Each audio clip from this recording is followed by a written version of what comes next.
Il y avait des noms qu'elle refusait de prononcer. Même dans le calme de ces dernières années, Tina Turner n'a jamais pardonné à ceux qui avaient franchi une ligne trop profonde pour être oubliés. Dans un monde qui la voyait comme inébranlable, elle portait en silence une liste privée. 6 musiciens jadis admirés, en qui elle avait eu confiance, ou pire, qu'elle avait aimé. Mais pour Tina, la trahison n'était pas qu'une affaire personnelle, elle devenait définitive. Ike Turner, la première et la plus profonde blessure. Avant que Tina Turner ne devienne une icône mondiale, avant les ovations debout, les disques vendus à des millions d'exemplaires et les arènes pleines à craquer, elle était simplement Anna Mae Bullock, une adolescente du village rural de Nutbush, dans le Tennessee. Sa voix était brute, puissante, non façonnée, mais elle portait déjà quelque chose de différent. Quelque chose qu'on ne pouvait ignorer. Cette voix allait un jour changer l'histoire de la musique. Mais d'abord, elle allait servir à survivre. Elle rencontra Ike Turner en 1957 au Club Manhattan à East Street. Louis. Il était déjà un chef d'orchestre respecté, réputé pour fabriquer des stars dans l'ombre. Elle n'était qu'une adolescente dans la foule. Mais lorsqu'elle s'empara d'un micro pendant une pause et chanta un blues, Ike la remarqua. Il l'invita à rejoindre son groupe, les Kings of Rhythm. C'est lui qui lui donna son nouveau nom, Tina Turner, et commença à la propulser comme la figure de proue de leur formation. Au début, l'opportunité ressemblait à un salut. Tina était jeune, talentueuse et avide de réussir. Ike lui promit le monde, des scènes, des disques, la télévision. Ils commencèrent à enregistrer ensemble et rencontrèrent très vite le succès. Leur single de 1960, A Fool in Love, fut un tube. Et durant la décennie suivante, le Ike and Tina Turner Revue devint l'un des groupes les plus électrisants du pays. Avec des titres comme River Deep, Mountain High et Proud Mary, ils tournèrent sans relâche, donnant plus de 250 concerts par an. Mais derrière les voix puissantes et les chorégraphies millimétrées se cachait une vérité bien plus sombre, que Tina a gardée secrète pendant des années. Le partenariat professionnel s'était rapidement transformé en relation personnelle. Ils se marièrent en 1962. Mais selon Tina, ce mariage n'avait rien de romantique.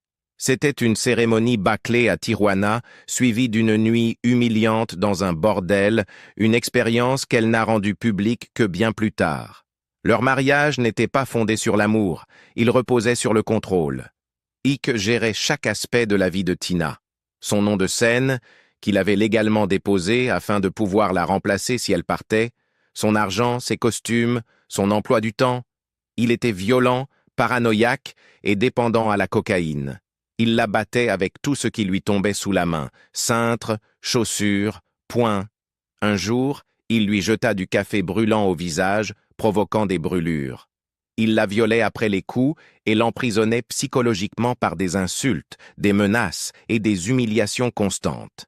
Il lui répétait sans cesse qu'elle ne valait rien, que personne d'autre ne voudrait d'elle. Et elle le croyait. Pendant un temps, elle chantait avec des côtes cassées, cachait ses bleus sous du maquillage, portait des perruques pour dissimuler les dégâts. En coulisses, elle était seule. Sur scène, elle était électrique, portée par l'adrénaline, la peur et l'instinct de survie. Ce n'était pas de la force, disait son assistante Rhonda Graham. C'était un traumatisme, déguisé en paillettes. En 1968, après une période particulièrement violente et une immense fatigue mentale, Tina tenta de se suicider en avalant des somnifères. Elle survécut de justesse et continua.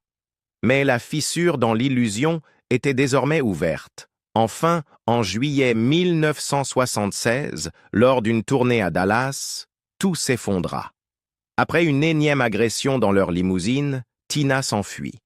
En chanson, vêtue d'un simple tailleur blanc, elle traversa une autoroute et entra pieds nus dans un hôtel voisin. Elle n'avait que 36 cents et une carte d'essence. Elle s'enregistra sous un faux nom et disparut du monde d'Ike. Ce qui suivit fut un cauchemar juridique et financier. Tina n'avait ni argent, ni avocat, ni droit sur leur carrière commune. Mais au tribunal, elle ne demanda qu'une seule chose, son nom. « Je l'ai mérité », déclara-t-elle au juge. Elle renonça à toutes les royalties, au studio d'enregistrement, aux biens. Elle recommença à zéro, chantant dans de petites salles, vivant grâce aux bons alimentaires, portant seule son traumatisme. Pendant des années, Tina refusa de parler publiquement de l'abus. Lorsqu'elle raconta enfin son histoire dans son autobiographie de 1986, Tina, le monde fut bouleversé. Mais elle n'écrivait pas par vengeance. Elle écrivait pour se libérer. Ike Turner mourut en 2007. Tina n'assista pas aux funérailles. Un porte-parole déclara simplement « Elle n'a eu aucun contact avec Ike depuis plus de 30 ans. Aucun autre commentaire. » Ce silence en disait plus que n'importe quel discours. Ike Turner n'était pas seulement son premier bourreau, il était la raison pour laquelle elle était devenue indestructible et la seule personne qu'elle ne put jamais pardonner. Elton John. L'affrontement qui ne pouvait pas être caché. Dans le monde de la musique, certaines collaborations semblent écrites d'avance.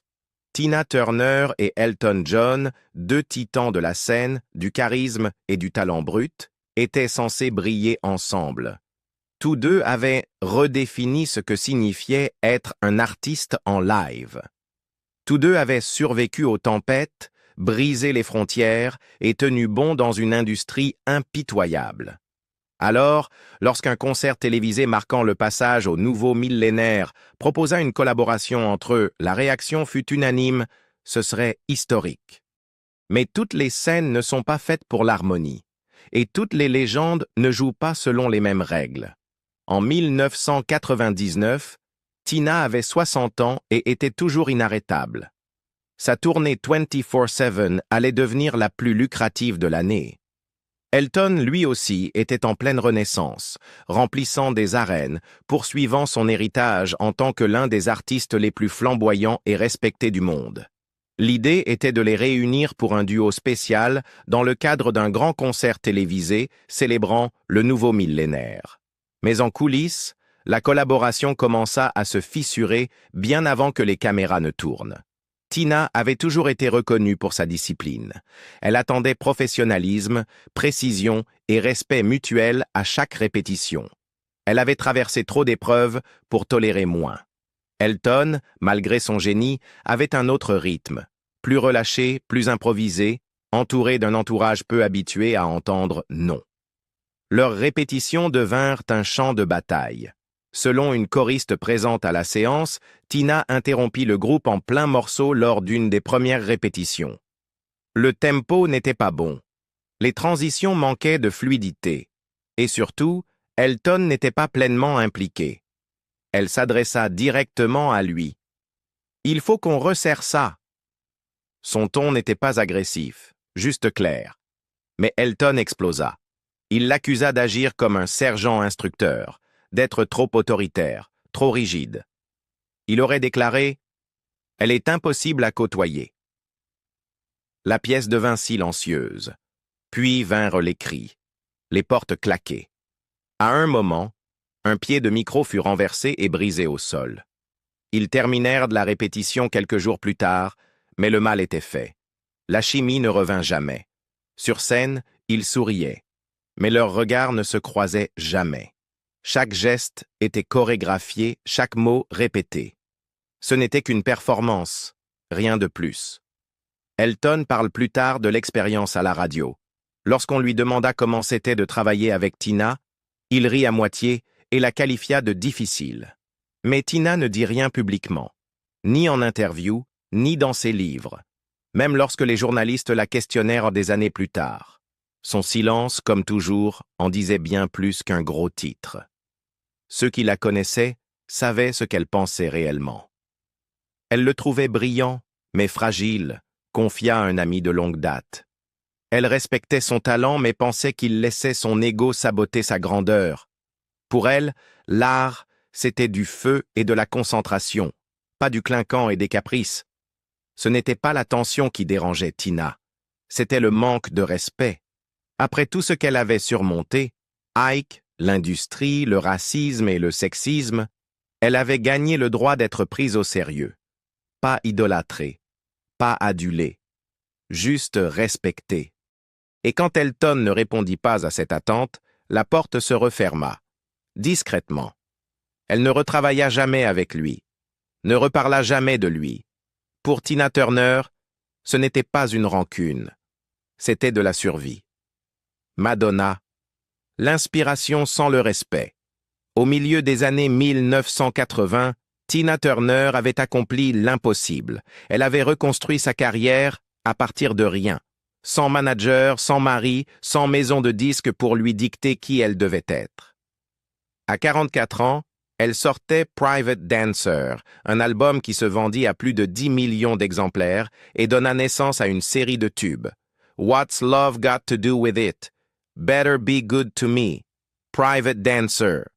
Ce n'était pas juste un retour, c'était une réécriture de l'histoire.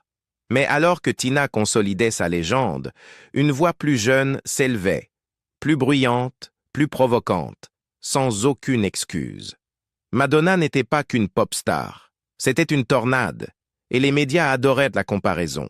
Elle portait du cuir, elle dansait sans retenue, elle arpentait la scène comme si elle en était la propriétaire. Les critiques disaient qu'elle suivait les traces de Tina Turner. Les fans l'appelaient la nouvelle reine de la pop. Mais en coulisses, Tina n'acceptait pas cette étiquette, car pour elle, Madonna ne marchait pas dans ses pas. Elle les piétinait, en ignorant celle qui avait ouvert la voie. Tina ne craignait pas l'imitation. Ce qu'elle ne supportait pas, c'était l'effacement. Dans des interviews à la fin des années 1980 et au début des années 1990, Madonna lança des commentaires subtils mais piquants sur les artistes déconnectés, hors d'âge ou plus capables de suivre. Elle ne cita jamais Tina, mais le timing ne laissait aucun doute. Tina, alors dans la quarantaine avancée, figurait encore dans les chars, remplissait les salles, dansait en talons pendant 2 heures sans faiblir. Elle ne disparaissait pas. Elle élevait la norme. Et pourtant, le message du camp Madonna était clair. Il est temps de laisser la place. En 1992, elles furent toutes deux invitées à une soirée de gala. Un événement en smoking, plein de journalistes, de producteurs et de figures royales de l'industrie. Madonna arriva déguisée, entourée de caméras. Tina arriva plus tard, élégante mais distante, parfaitement consciente des gros titres à venir. Elles ne se parlèrent pas. Aucun sourire, même pas un hochement de tête.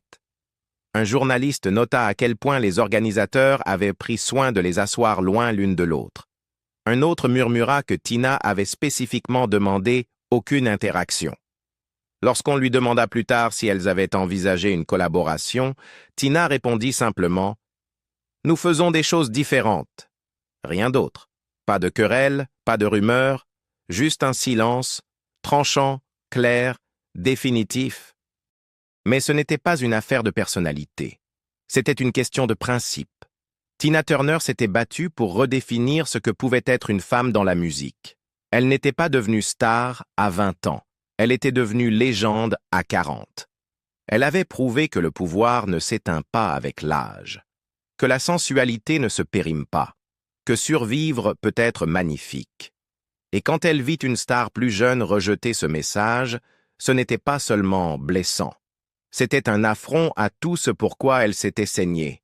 « C'est elle qui a ouvert la voie », déclara un ancien musicien, et elle s'attendait à ce que les gens le sachent, pas à ce qu'on l'adore, juste à ce qu'on le reconnaisse. Au fil des années, Madonna tenta vaguement de reconnaître son influence, mais Tina ne s'en émut jamais. Elle ne jouait pas aux fausses alliances, pas de selfies publiques, pas de poignées de main pour les caméras. Pour elle, le respect ne se gagne pas par un titre de presse, il se donne quand ça compte. Et quand ce n'était pas le cas, elle tournait la page, sans jamais se retourner. David Bowie. Quand l'admiration se changea en glace. Tina Turner n'idolâtrait pas grand monde. Après tout ce qu'elle avait traversé, les années d'adoration publique mêlées à l'humiliation privée, les nuits où elle chantait avec des côtes fracturées, où elle souriait après la violence, L'admiration n'était pas quelque chose qu'elle offrait à la légère. Mais en David Bowie, elle voyait autre chose. Un esprit frère, peut-être. Un artiste intrépide, sans étiquette, en constante évolution. Un homme qui brisait les règles et survivait aux représailles. Elle respectait cela. Elle le respectait, lui. Au début des années 1980, alors que Tina préparait son incroyable retour avec Private Dancer, elle et Bowie fréquentaient souvent les mêmes cercles. Tous deux travaillaient avec Capitol Records. Tous deux étaient vus comme des rebelles. Bowie par ses réinventions, Tina par sa renaissance. Une collaboration entre eux semblait non seulement possible, mais inévitable. Les producteurs en parlaient à voix basse. Les managers proposaient des idées. La presse spéculait.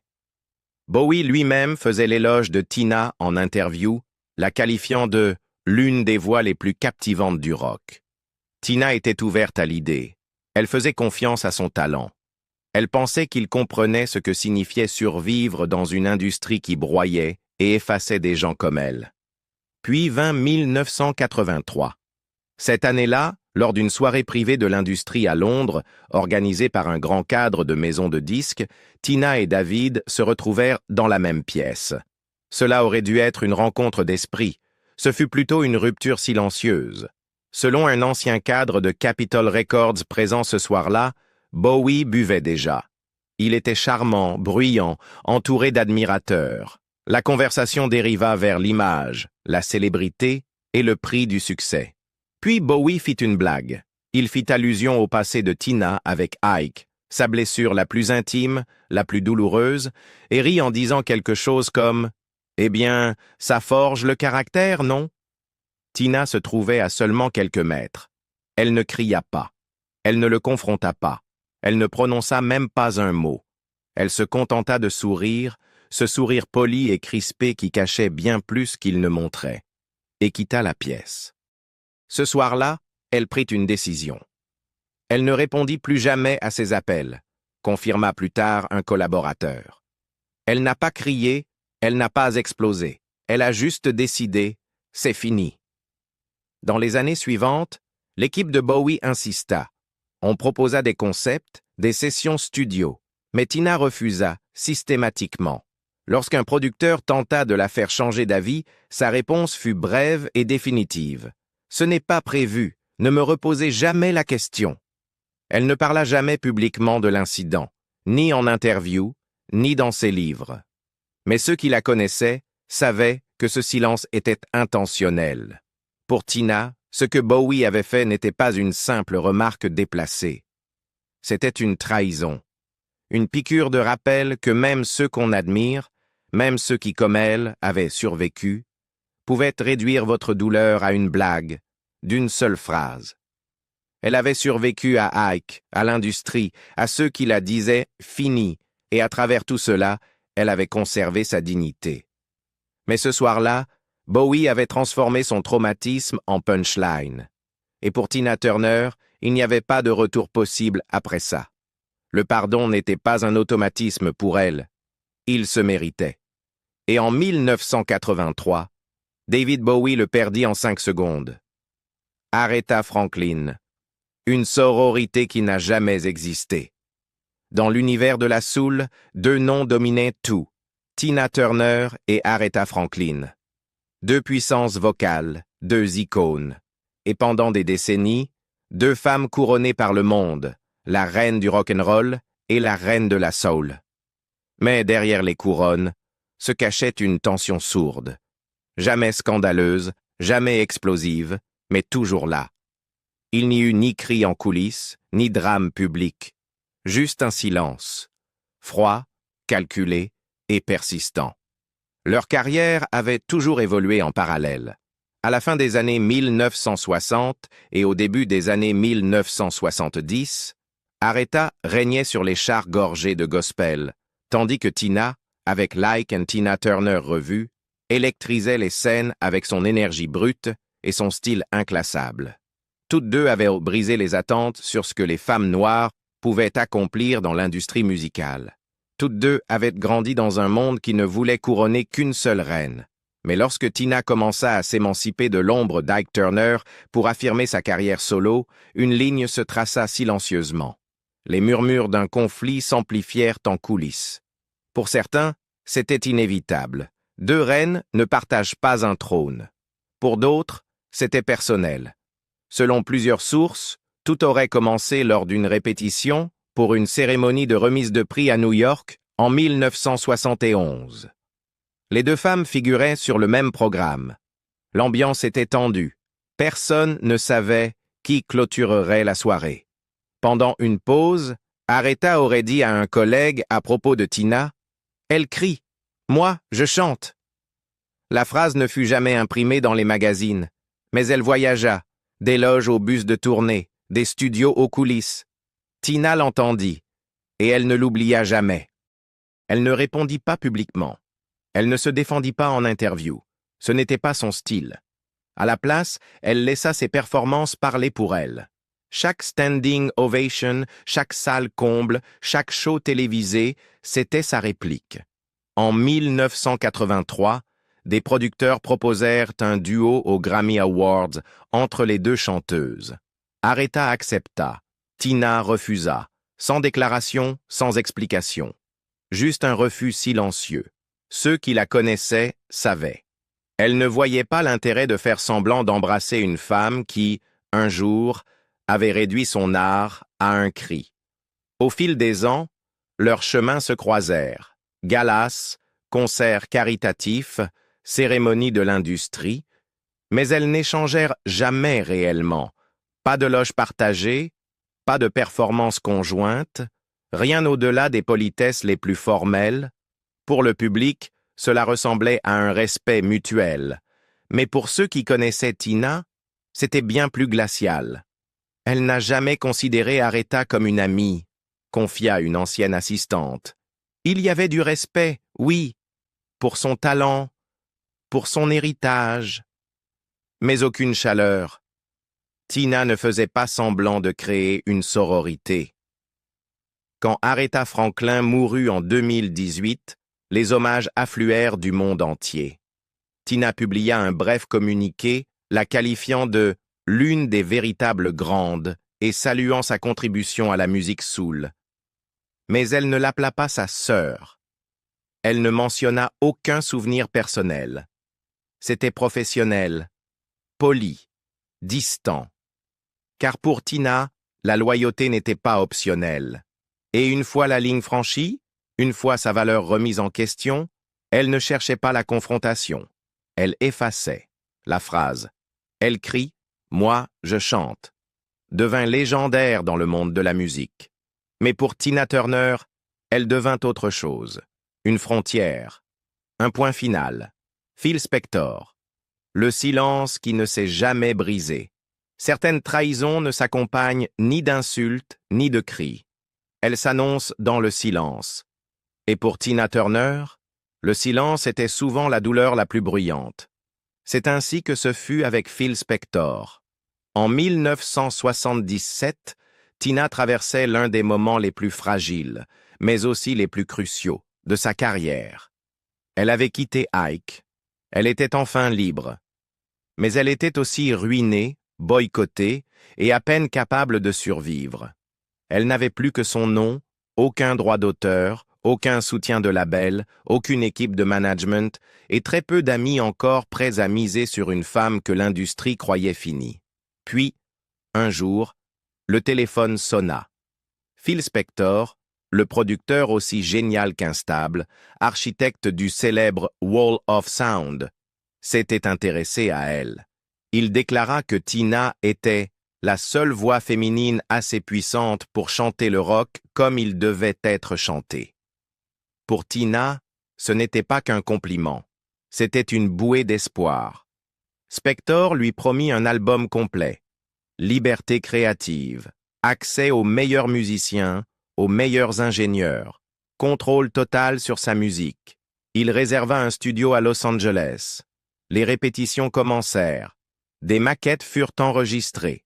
Tina, perfectionniste jusqu'au bout des ongles, entraîna sa voix comme une arme, prête à faire de ce projet son véritable retour. Elle demanda à son équipe de libérer tout son calendrier.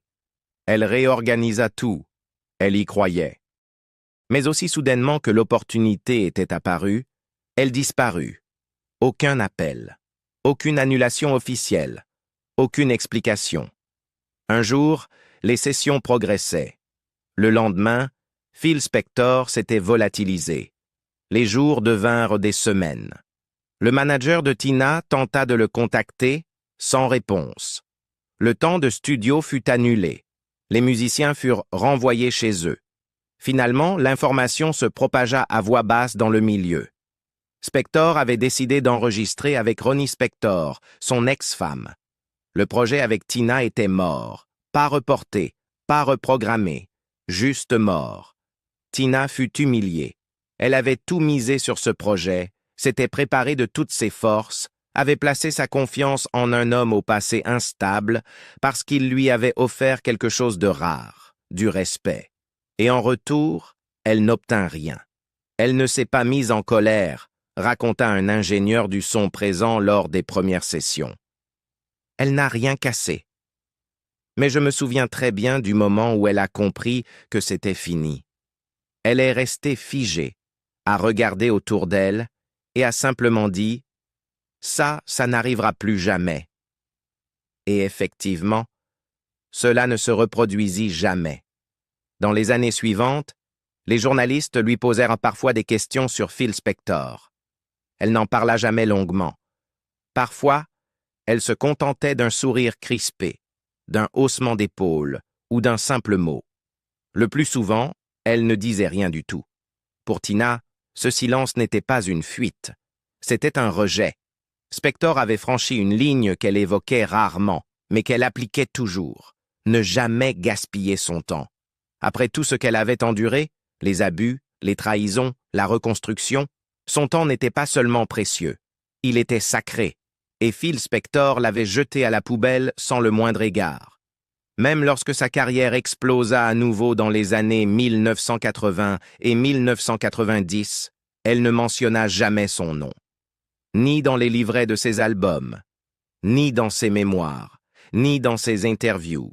Et lorsque le nom de Spector refit surface dans les années 2000, cette fois en lien avec le meurtre de l'actrice Lana Clarkson, Tina ne dit rien. Elle n'en avait pas besoin. Tina Turner n'avait pas de liste noire officielle. Mais ceux qui la connaissaient savaient. Elle n'avait pas besoin de faire la une pour faire passer un message. Elle avançait, dans le silence, avec dignité, et sans jamais se retourner. Et vous, laquelle de ces histoires vous a le plus surpris? Dites-le nous en commentaire.